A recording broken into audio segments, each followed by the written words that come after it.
communication problems are actually one of the biggest predictors of marital breakdown. And according to some recent surveys, they say that about 53% of divorcing couples list poor communication as a major reason for separation.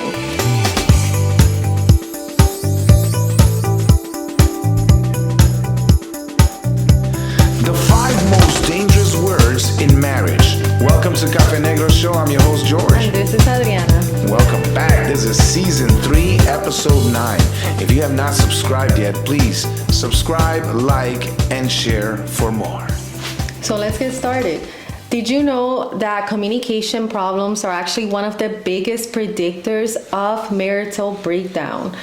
And according to some recent surveys, they say that about 53% of divorcing couples list poor communication as a major reason for separation. That's a lot of people. Yes, and an even higher stat than that is about 90% of distressed couples say that communication is their number one issue. 90%. And so obviously... Over 90%. Over 90%. Yes. So obviously this is a serious issue and something that needs to be looked at. Cannot ignore this. Communication, how important has it been in our lives? In fact, after 13 years, I think, of marriage, we went to take a communication class, and even after being married for so long, there's so much that we learned, and so much, and that we grew so much in that season by understanding how to communicate better. So let's talk about 5 reasons, or 5 words you should never say. Yes. Number 1, you always, or you never. Now, why is this word so bad? I believe, from my experience, and I'm sure a lot of people can connect, when you say these words as you always or you never, you're putting a label on your spouse that isn't true. In our situation, for example, the chores around the house, it seems to be...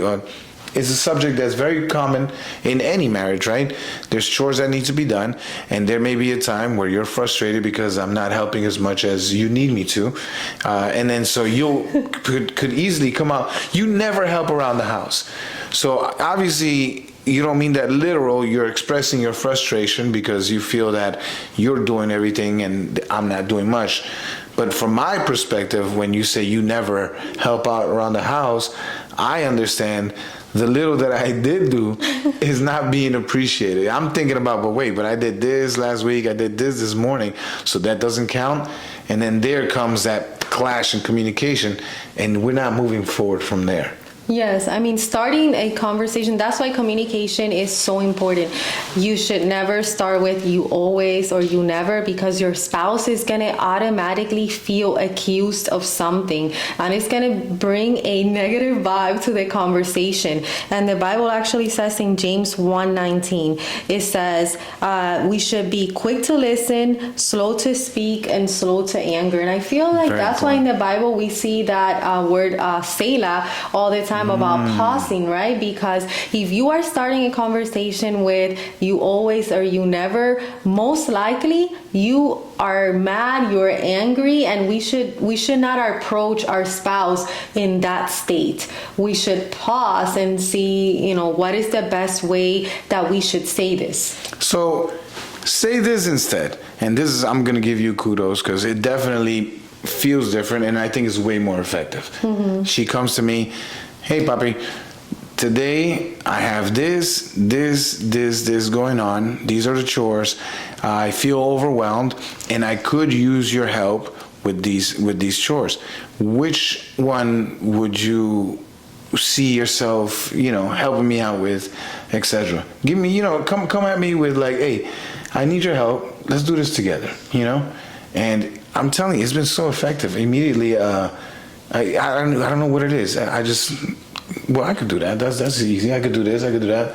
And then not that I not guilty of starting conversation with you always or you never, but like you mentioned in the communication classes that we took, it teaches us how we can improve our communication, which is important in a marriage. So yeah, investing in your marriage is definitely also important. It has helped us. Number 2, the word divorce. The word divorce, if it's used in anger, can create just fear and insecurity. You should never use the word divorce in marriage. It's such a dangerous word to use. From the very beginning of our relationship, that's something that we're very cautious of never using. Obviously, when you're in the heat of the moment and you're arguing, sometimes you think of like something that you want to say that's going to express your frustration. And like we were talking about earlier, we live in a time now that the word divorce seems to be so common. You meet people in their second and third marriage, and the way you look in the billboards, $500 get a divorce today. Like they make it look so simple. You look at TV shows, and these divorce, wives or husbands, they paint them as though they're having the time of their lives. But is that really the reality? Sometimes that whatever problems that it is that we're going through as a marriage, we forget that God is the way maker, right? He is the one that is going to show us the way, and we just completely ignore God and say divorce is a better option because I'm going to give up on this. There's no way that this is going to get better.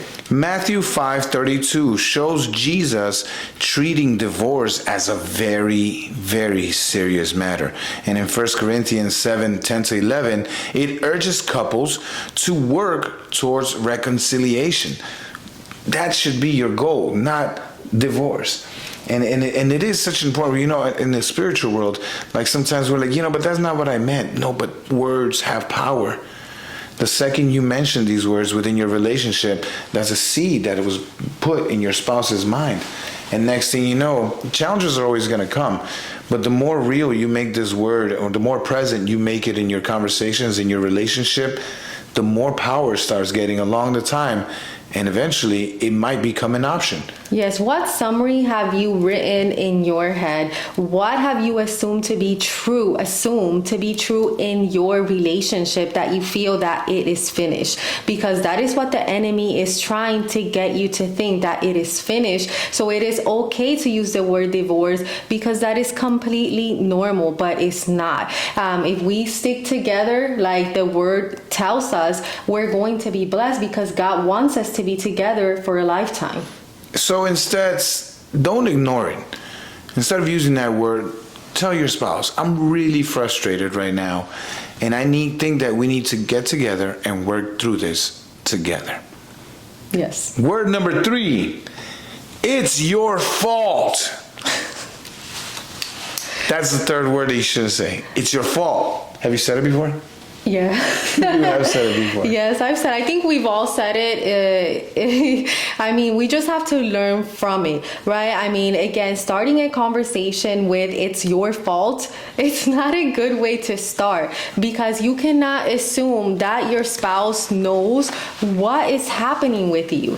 It doesn't matter you've been married 5 years, 10 years, 15 years. They can't tell what's inside of you. So starting with it's your fault, you're automatically declaring that your spouse is the enemy. And that's right. And we're a team, like we had talked about in a previous episode. So that is definitely not a good way to start a conversation with it's your fault. It's not going to go anywhere from there. It shuts down teamwork immediately.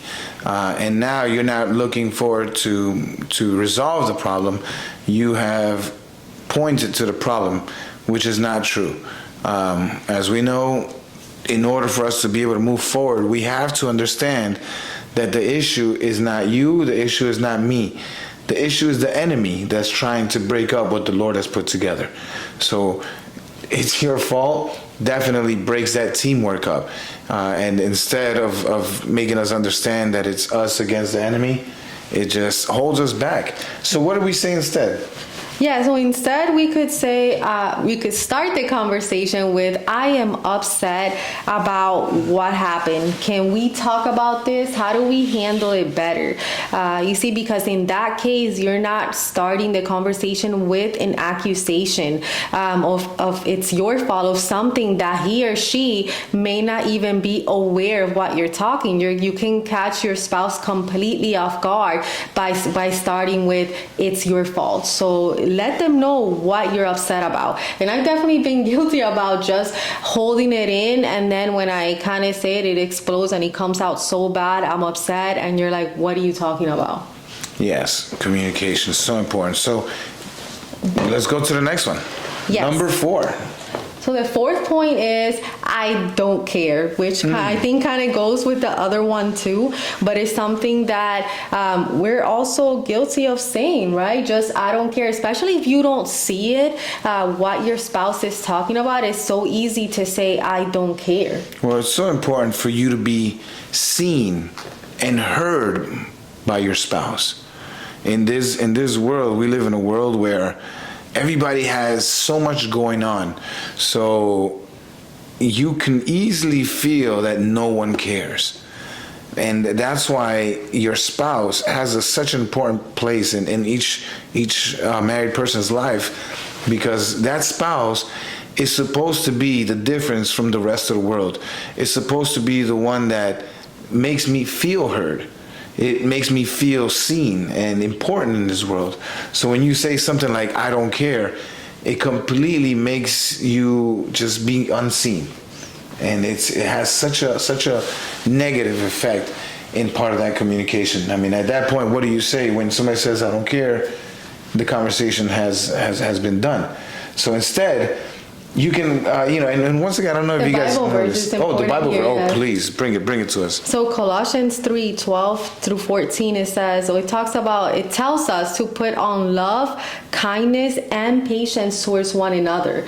And we were talking about previously that God shows us this every single day. No matter how we fail him every single day, we fall short, but God always shows us grace. He always shows us forgiveness, and he's patient with us. And while we can never be exactly like him, we can take his example into our marriage and show patience, grace to our spouse. Yes, and once again, as you guys have been noticing in every point, don't be dismissive. It's just we're not saying don't say these words, period. We're saying don't say this, but say something else instead, right? Don't be dismissive. So you need to, if you don't know what to say, it's a subject, and we've had it. Sometimes you bring me a subject that maybe I have no genuine interest, or maybe I just don't understand. Instead of me saying, I don't care, I can say things like, listen, I want to understand your perspective. I just need some time to process it. It's just something as simple as that is not dismissive, but is also helping my spouse understand that I'm not exactly where you're at in what you're trying to communicate, and I'm not trying to ignore it, but you got to give me some time to kind of meet you to, where you're at. Yes, I mean, imagine if God told us, when we're telling God our problems and he answers back, I don't care. God doesn't tell us that. God, he comforts us. He shows us the way. Thank God. Yes, thank God that he doesn't tell us that I don't care. We should not tell that to our spouse, no matter if we don't see whatever their problem is. If we don't agree, if you don't agree, it's still not right to tell your partner I don't care. And the last word, 5, but after an apology. That word, but, it completely eliminates any nice words, any apology that you were saying. As soon as you say that, if you mention the word but, it eliminates the apology that you just said. Don't say it. Don't say but. Yeah, no, I mean, it's true. I mean, don't be stubborn. Again, it may be something that you don't see, but your wife or your husband sees as a problem. So saying, or like, I can understand you, but it's not I'm really. sorry, but. Yes. So you're not sorry. Yes. It definitely. You people, I don't think, and it happens so much. How many times we have been guilty of that? Yeah, of course. And even just in society, not only in marriage. I mean, anytime you hear somebody say, listen, I don't mean to be rude, but they're about to be rude. So it's like you're not only eliminating, but you're about to do what you just said you didn't want to do. Don't be stubborn just because maybe you see things a certain way or don't agree with whatever your spouse is telling you. And actually, I was looking that the Hebrew word for stubbornness, it means to turn away, be rebellious, and just backsliding. So you don't want to be like that, because that is going to really damage your relationship if you're just stubborn in your ways and not willing to work through whatever issue you're going through with your spouse. Yeah, so if you are saying sorry, don't say sorry, but just say sorry, I want to be better. Yeah. I think that is going to allow you to move forward towards a solution. In conclusion, these are the 5 words that we feel are very detrimental to any marriage, and they can be very, very hurtful into destroying something so beautiful. But the good news is that the sooner you learn it, the sooner you can change and upgrade your speaking so that you and your spouse can enjoy the beautiful life of marriage.